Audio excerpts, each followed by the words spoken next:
Ladies and gentlemen, welcome back to the WrestlePlug YouTube channel. I'm Aeron, he's Carl Wilkinson, and it is time for some predictions because this weekend is AEW Double or Nothing. It'll be nothing in my case because there's very little chance that either of us are going to be watching it, if we're being honest. However, we thought it would be good sports and at least predict the matches that are on tap. So, Mr. Wilkinson, ready to delve into your quickfire predictions for AEW Double or Nothing 2021? Let's do it. For the NWA Women's World Championship, Serena Deeb defends against Rio. Oh, did you know Rio's only 98 pounds? No, really? Dude, blew me away. Man, I have shits that weigh 98 pounds. Probably should. I mean, Serena Deeb's just going to retain because of course she is. Amazing. I love her. And the NWA Women's Championship is fantastic, to be fair. I feel like that has a lot of gravitas. But yeah, all in all, I imagine this will actually be one of the better matches of the night, to be fair. In the other two women's matches, what the hell's going on here? The AEW Women's World Championship will also be on the line. Hikaroshi defends against Dr. Britt Baker, DMD, who will no doubt have Rebel at ringside. As much as I love Hikaroshi, I think that's what I documented. I think people are really pushing for Britt Baker on this one, so I'm going to stick my neck out and go with Dr. Baker here, I think. This is where they finally, I think, changed the belt. It's been on Cheetah for a long time. I think she's done an amazing job. I also think that her title run has been average, not because she hasn't put on great shows, but because they just haven't used her consistently and booked her consistently. I think Britt Baker wins this, and they've also been building Britt Baker like a maniac. And I think that match with Thunder Rosa was kind of like the turning point for her, where they were like, we believe in you as the main event star. So, yeah, and to be fair, that was an excellent match. So yeah, I'm interested in the women's matches. We'll say that much. Cody Rhodes with Arn Anderson takes on the evil British invader that is Anthony Ogogo. I don't know if you've been watching the product. I have seen clips. Anthony Ogogo is running with the whole Britain is at war with America thing. Remember that from about 200 years ago? Oh, Jesus Christ. Either way, Cody Rhodes versus my boy Ogogo, who everyone knows as a fairly well pronounced boxer in many ways. Won a bronze medal at the Olympics as well. Very capable, very consummate professional in every sense. I believe injuries are what forced him into wrestling. He looks great, probably the best dressed man in all of wrestling. My apologies, my camera's decided to bin it. But I'm not going to bother editing it. Carl Wilkinson, who you got? Cody Rhodes or Anthony Ogogo? Got to be this Ogogo guy, right? Because they've built him up like a monster. They've gone like, hey, one kidney shot puts you down. So sure, and I don't think Cody needs the win because he's Cody Rhodes. He'll be fine. He's going to have a baby soon anyway. Yeah. Sorry for the technical difficulties, ladies and gentlemen. My camera has been really fucking problematic lately. Yeah, I think Anthony Ogogo, just because it doesn't matter. It's a pointless match. And also, again, it's Cody Rhodes going up against a enhancement talent of sorts. He's kind of representing QT Marshall. But that being said, he did put QT Marshall away quite handily. It doesn't hurt QT Marshall to lose. I think Anthony Ogogo, however, it does hurt him if he does lose here, because this is probably going to be the biggest match he'll have for some time. They have this obsession with shoehorning in talents, bringing them in for 3 months, and then not using them again for another 6 months. So Anthony Ogogo's got to get a win here to really feel like a credible contender. Otherwise, what was the fucking point in all this nonsense? This should be good fun. Singles match, Hangman Adam Page versus Brian Cage. Page versus Cage. Singles match. Any interest? I mean, I like both guys very much, actually, but I have no interest in this match whatsoever. But I don't know. Brian Cage is the FTW champion, like that means jack shit, doesn't it? It meant jack shit when it was first came out, honestly. I guess I'll go with Hangman on this one. I've always liked Adam Page. I loved him in New Japan, and I thought they were building him up pretty well in AEW until they stopped, and now he's with the Dark Order, I guess. Yeah. Yep, this has got fucking faction schmoz written all over it. Dark Order and Team Taz, both of which are terrible. Hangman Adam Page will win because Brian Cage beat him on Dynamite, which ended his massive undefeated streak. And I assume this is why they're having this match as a kind of like, how dare you beat me, you big lummox? I'll kill you. Cool. Great stuff. Hangman Adam Page to win because eventually he's going to face Kenny Omega, as we know. Miro, interesting. I don't know what's going on here. It says Miro champion or Dante Martin, so I don't know. Oh, that's because Dynamite is this Friday, so I think they want to keep a kind of, kayfabe somewhat because they're really interested in kayfabe, as you've seen lately. Miro defends his TNT championship of all opponents when he's just won it, Lance Archer. I mean, that's gonna be fun.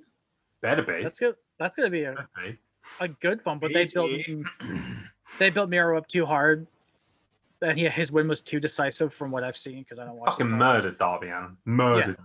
That was a terribly booked match as well, by the way. It went on for like half an hour. 25 minutes of it was Miro battering him, and Sting literally just stands there and watches him get battered. It's just so stupid. But I like Miro as champion. I like the idea of him being this big bruiser. I don't think that Lance Archer is going to win it this quickly because it just devalues the TNT championship more if you do that. I hate the way they book the TNT championship. What they do is they make it feel legitimate. They have loads of great matches, and then the guy always gets fucking smashed up by someone who's bigger.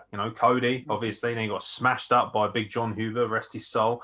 Then Cody's like, oh, I'm done with TV. Can I come back and win it again? Then he loses it to Darby Allin. Darby Allin has all these amazing main events where he retains it and he gets smashed up by Miro. So, yeah, Lance Archer, mate, as well, woefully underutilized. They keep banging on about building stars, but they don't seem to know what the fuck they're doing. It's taken them, the best part of 6 months to make Miro look actually like a credible wrestler. But I think Miro will retain his championship. Yeah. I don't see the point of him having it. Tag team match, Sting and Darby Allin versus Scorpio Sky and Ethan Page.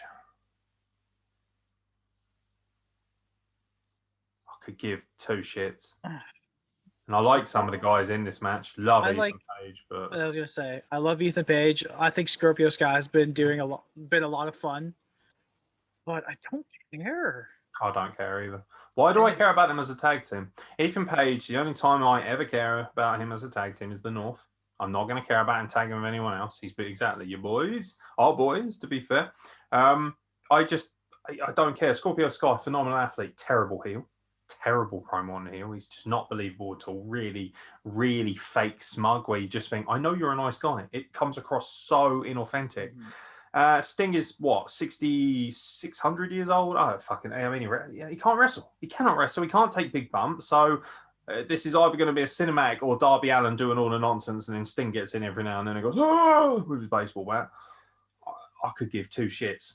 I don't care. I really don't. And I don't see Darby Allin as this huge megastar that a lot of them do.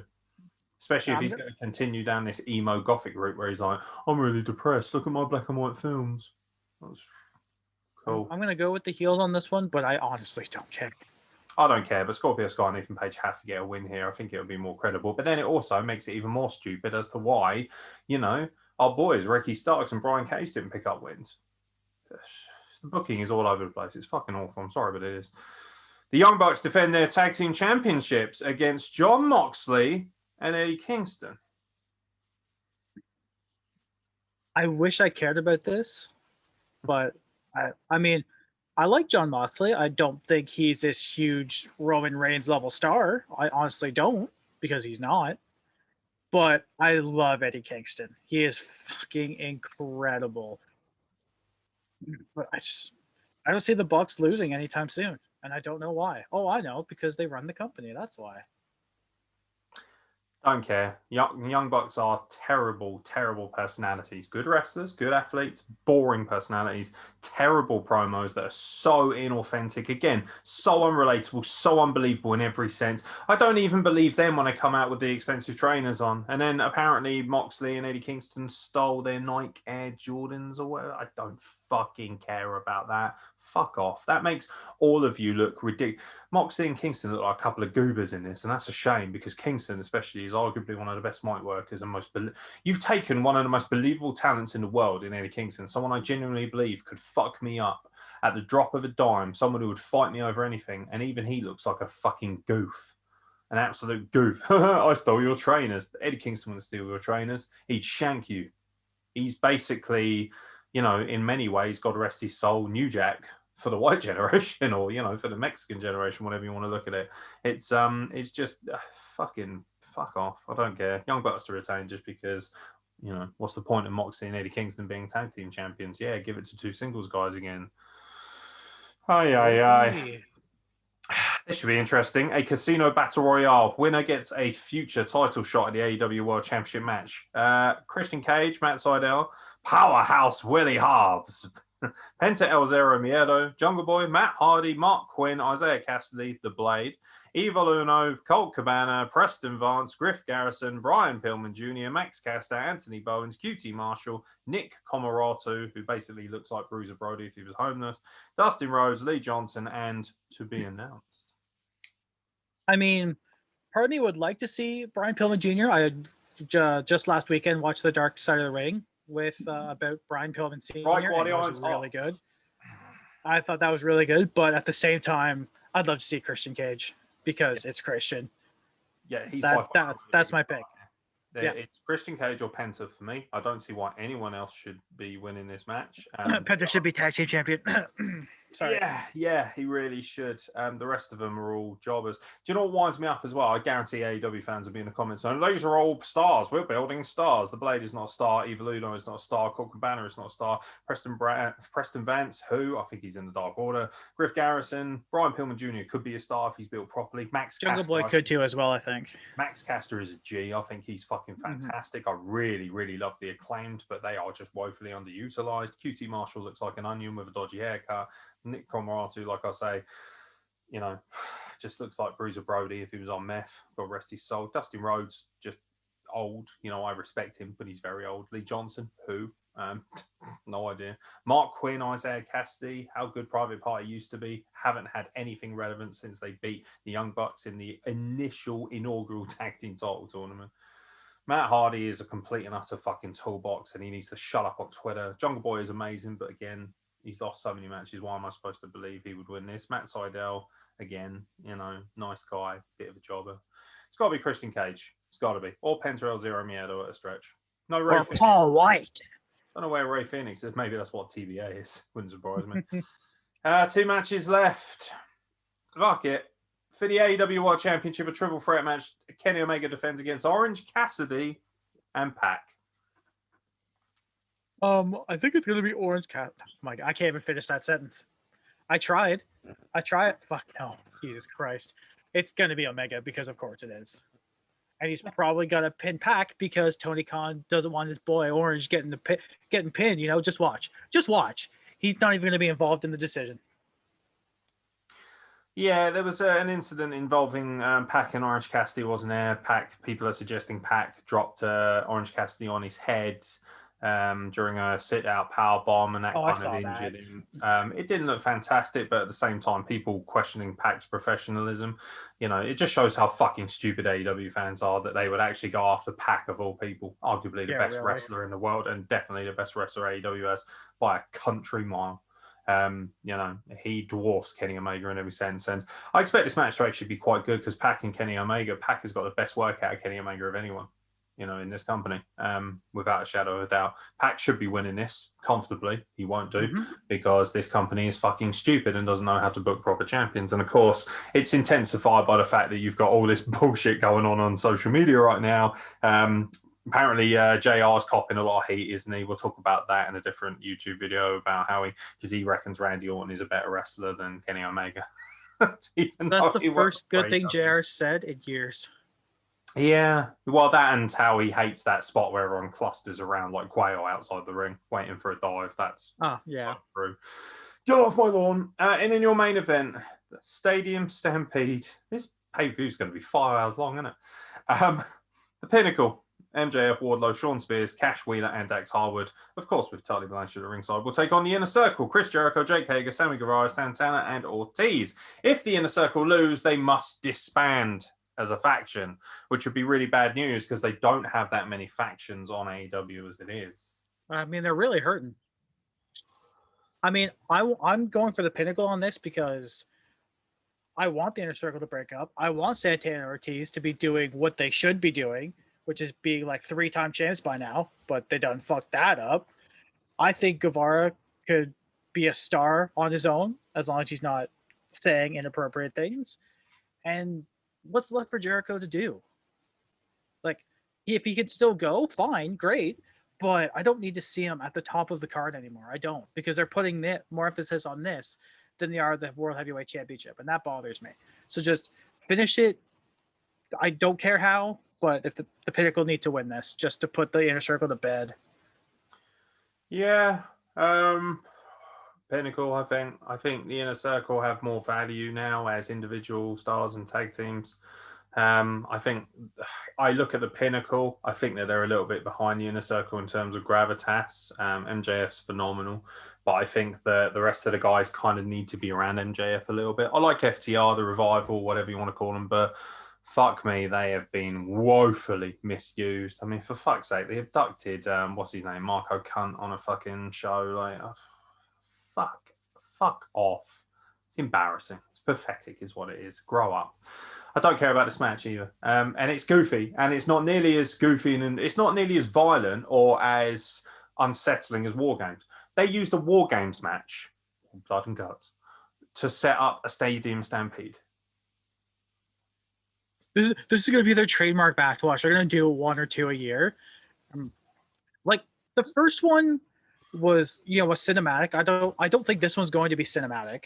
I'm not 100% sure. Cinematic elements, because I just don't see them filming the whole thing live. I just don't think it's plausible when you've got 10 guys running around a stadium. I enjoyed the last one in parts, but there are also parts where I just thought, oh, fuck off, Matt Hardy. I mean, like the Northern Lights suplex from one end to the other, just the constant. That was just fucking pathetic and embarrassing and fake as shit. It's so funny, isn't it? Like, wrestling fans are the first to go crazy. How dare you call wrestling fake? It's not fake and all this. And, I fucking know, because I've spent the better part of 3 years working and training as a fucking wrestler, not sitting in my mum's basement eating Cheetos, you cunts. And it fucking annoys me, because this shit is fake. It looks so fake. And I don't give a fuck. And the thing is, there are so many credible wrestlers in here. How could you honestly have Santana and Ortiz fucking around doing dumb shit like this? Fucking hell. Honestly, it drives me mad at times. This is why I don't watch it, because I get angry. I get pissed off. And I thought, do you know what? I can't bother anymore. I've got better things to do in my life than get angry about this bullshit. I think it's bloody insulting when you see things like that, which is another reason why I don't have much time for the Young Bucks, because they even say they're killing the business. Like, are you proud of it, mate? Congratulations. Go away. I would smack you around like a little fucking bitch if I had the opportunity to work with you. I really would. There's nothing professional about you at all. I just don't care. I don't give a shit. I don't know. I'll pick the Pinnacle. There you go. You got a prediction. That's it. I'm not going to watch this. I don't care about AEW. Spoiler alert. So all the AEW fans, you can continue to send hate mail to me. I won't reply. I don't care about your opinions. I don't care about your feelings. Kenny Omega isn't even close to the best wrestler in his own company, never mind the world. So, look out for more content from us if you're looking forward to being triggered from that perspective. I will continue not to review AEW because it's a shit show and it's garbage and I've got better things to do in my time. And I actually have a lot going on right now, and a lot more things that are more important than watching a bunch of people cosplay as wrestlers. So sorry, but for those who do enjoy AEW, good for you. Have a great time. Enjoy the pay-per-view. Hopefully, you'll enjoy it for what it's worth. If Pac wins, I'll tell you what. If Pac does, by some ungodly reason, win, then I'll watch Dynamite next week, and I can say that very comfortably because I know he won't. Because Kenny Omega is a complete and utter fuckboy. Like you say, fuckboy wrestling is what it is. So have fun at AEW, ladies and gentlemen. Carl Wilkinson, thanks for joining me, mate. Oh, I'm really glad we talked for about 20 minutes about something we care literally nothing about. This content is solely for the AEW fans, just so they can send me hate mail. Whatever, don't really care. From myself, Aeron X, and from Carl Wilkinson, thank you very much for watching. We'll catch you very soon for more content from the WrestleBlog.